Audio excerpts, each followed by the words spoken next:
Hello दोस्तों, welcome to my YouTube channel. तो आज से हम स्टार्ट करने वाले हैं एंसिबल। तो पहले तो हमें ये समझना पड़ेगा कि एंसिबल होता क्या है।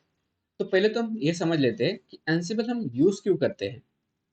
तो कंसीडर कीजिए कि आपका एक इंफ्रास्ट्रक्चर है, उसमें काफी सारे अदर मशीन रहेंगे।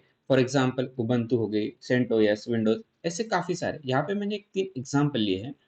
तो हम क्या करेंगे, इन केस अगर क्लाइंट से एक रिक्वेस्ट आती है कि फॉर एग्जांपल आपको उबंटू सिस्टम में पाइथन इंस्टॉल करना है, और जो सेंट ओएस है उसमें भी इंस्टॉल करना है पाइथन, और विंडोज में भी इंस्टॉल करना है पाइथन। तब आप क्या करोगे, मैन्युअली लॉगिन करोगे हर एक सिस्टम में, और उसके बाद वहां पे इंस्टॉल करोगे पाइथन को, राइट।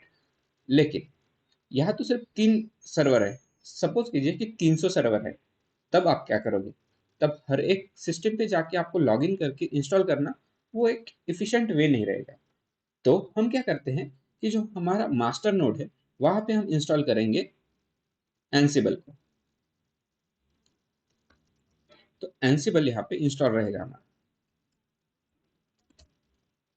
ओके। तो एंसिबल क्या करेगा कि एंसिबल इस मशीन पे इंस्टॉल है, राइट। तो ये क्या करेगा कि तीनों जो नोड है, इसको कनेक्ट करेगा।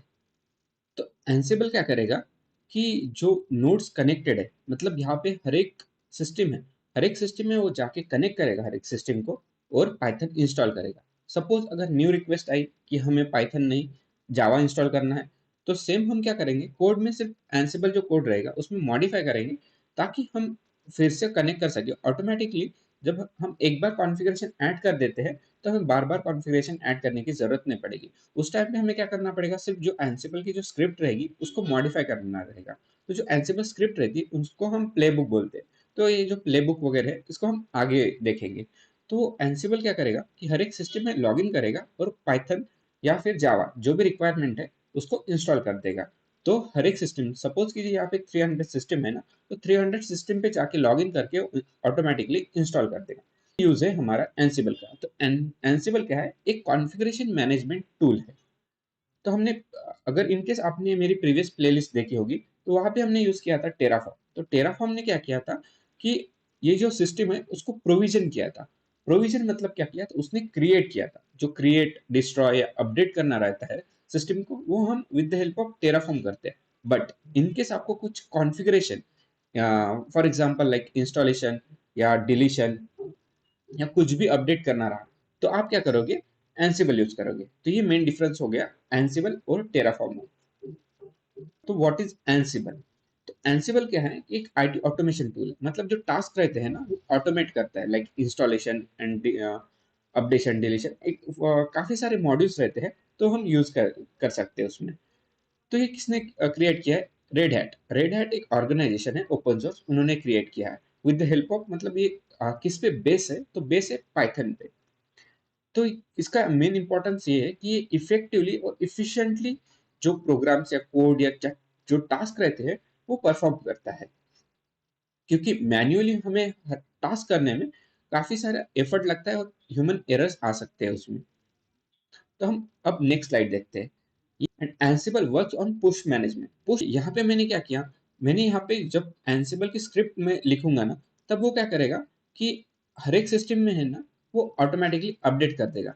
तो मतलब यहाँ से मैं क्या करूंगा, एंसिबल से हर एक जो सिस्टम है उसमें जो चेंजेस है वो पुश करूंगा, ना कि पुल। मतलब ये जो है, ये इसको कनेक्टेड नहीं है, बट एंसिबल हमारा हर एक सिस्टम को कनेक्टेड है। तो ये हो गया हमारा पुश मैकेनिज्म। देन अब हम देखते हैं व्हाई वी नीड इट। तो इसका इंपॉर्टेंस ये है कि जो रिपीटेटिव टास्क है, सपोज जैसे कि मैंने प्रीवियस एग्जांपल में बताया था कि 300 सिस्टम है, तो ये रिपीटेटिव और मैनुअल टास्क है ना, तो उसको हम ऑटोमेट करने के लिए, सपोज जावा हमें एक पर्टिकुलर लाइक 150 सिस्टम पे जावा इंस्टॉल करना है, 150 सिस्टम पे हमें पाइथन इंस्टॉल करना है। तो हम क्या कर सकते हैं कि 2 ग्रुप्स क्रिएट कर देंगे सिस्टम के, जो 150 ईच जो होस्ट है उसकी लिस्ट या फिर आईपी एड्रेस स्टोर करेंगे। और वहां से हम क्या कर सकते हैं, with the help of Ansible, जो 150 सिस्टम है उसमें पाइथन इंस्टॉल कर देंगे, और बाकी जो 150 सिस्टम है उसमें जावा इंस्टॉल कर देंगे। तो ये रिपीटेटिव टास्क और मैन्युअल वर्क को ओवरकम करता है। देख, नेक्स्ट स्लाइड है कि एंसिबल के एडवांटेज क्या है। एक तो है simple and easy to use. क्यों? क्योंकि एक एक तो ये है कि जो पाइथन है उस पे बेस है, एंड देन जो हम सिंटैक्स वगैरह लिखते हैं, वगैरह हम क्रिएट करते हैं ना, वो क्रिएट करते हैं यामल में। यामल मतलब एट अनदर मार्कअप लैंग्वेज, ये काफी सिंपल और इजी टू अंडरस्टैंड लैंग्वेज है। तो नेक्स्ट पॉइंट ये है कि it required only main machine जिसमें हमारा एंसिबल इंस्टॉल रहेगा, and don't need other servers which Ansible connect, मतलब जो हमारे एंसिबल रहेगा जो अदर सिस्टम है उसमें नहीं रहेगा। इसको ही हम बोलते हैं एजेंटलेस आर्किटेक्चर। मतलब जो एजेंट है हमारा वो मेन सर्वर पे प्रेजेंट रहेगा, और जो बाकी होस्ट है उसमें एंसिबल की रिक्वायरमेंट नहीं है, उसमें हम एंसिबल इंस्टॉल नहीं करते। सिर्फ हमें कनेक्टिविटी करनी पड़ती है, जो कि वाया एसएसएच या फिर हम पासवर्ड के थ्रू अचीव कर सकते हैं। देन कॉन्फ़िगरेशन मैनेजमेंट एक एडवांटेज है। मतलब क्या है कि उसका जो कॉन्फ़िगरेशन है, फॉर एग्जांपल nginx का सर्वर इंस्टॉल करना रहा, या फिर उसको स्टॉप करना रहा, कॉपी फाइल की एक आधी फाइल है हमारे पास उसकी कॉपी करनी रही है दूसरे सर्वर पे, तो वो, तो ऐसे हम काफी सारे कॉन्फ़िगरेशन भी मैनेज कर सकते हैं उसके साथ। देन स्केलेबिलिटी मतलब क्या है कि देखिए, सपोज यहाँ पे 300 सिस्टम है, इन केस 3000 सिस्टम हो गए तो भी एंसिबल क्या कर सकता है, उसको कनेक्ट कर सकता है, और एट द सेम टाइम हर एक सिस्टम को अपडेट भी कर सकता है। ठीक है, तो इसलिए एक ये स्केलेबिलिटी इसका एक एडवांटेज हो गया। Then Ansible playbook can run on multiple time without changing the state. इसका मतलब क्या होता है? सपोज मैंने एक एंसिबल की प्लेबुक क्रिएट की, हम एंसिबल की प्लेबुक आने वाली वीडियो में देखेंगे कि क्या होता है एंसिबल प्लेबुक, उसको कैसे क्रिएट करते हैं। तो अभी के लिए कंसिडर कीजिए कि एक फाइल है, तो फाइल में क्या कुछ स्क्रिप्ट्स वगैरह हम लिखते हैं, जो क्या करेंगे कि इंस्टॉल अपडेट या कुछ भी टास्क है वो अचीव करेंगे। तो इन केस अगर वो सिस्टम में हमने एक बार वो स्क्रिप्ट या फिर वो प्लेबुक रन कर दी, तो उसने क्या किया कि उस पर्टिकुलर सर्वर पे सपोज कीजिए पाइथन इंस्टॉल कर दिया, तो नेक्स्ट टाइम हम सेम स्क्रिप्ट अगर उस पर रन करेंगे, एग्जैक्ट सेम स्क्रिप्ट, तो वो नेक्स्ट टाइम जो पाइथन है उसको इंस्टॉल नहीं करेगा। वो पहले चेक कर लेगा ऑटोमेटिकली कि पाइथन इंस्टॉल है, जो रिक्वायरमेंट है वो फुलफिल हो गई, तो वो क्या करेगा, फिर से इंस्टॉल नहीं करेगा। तो ये है। देन ओपन सोर्स है। ठीक है, ओपन सोर्स मतलब काफी सारे कंट्रीब्यूटर्स जो है वर्ल्ड के, उसको उसमें कंट्रीब्यूट कर सकते हैं, और जो हमारा एंसिबल है उसको मॉडिफाई भी कर सकते हैं या फिर अपडेट भी कर सकते हैं। Then integration with other tools मतलब जो AWS है या फिर टेराफॉर्म जेंकिंस, उसके साथ एंसिबल इजीली इंटीग्रेट हो सकता है विदाउट एनी इशू।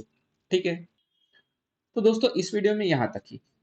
इनकेस आपको इस वीडियो से कुछ भी नया सीखने को मिला होगा तो please do like this video, share it with your friends, and thanks for watching.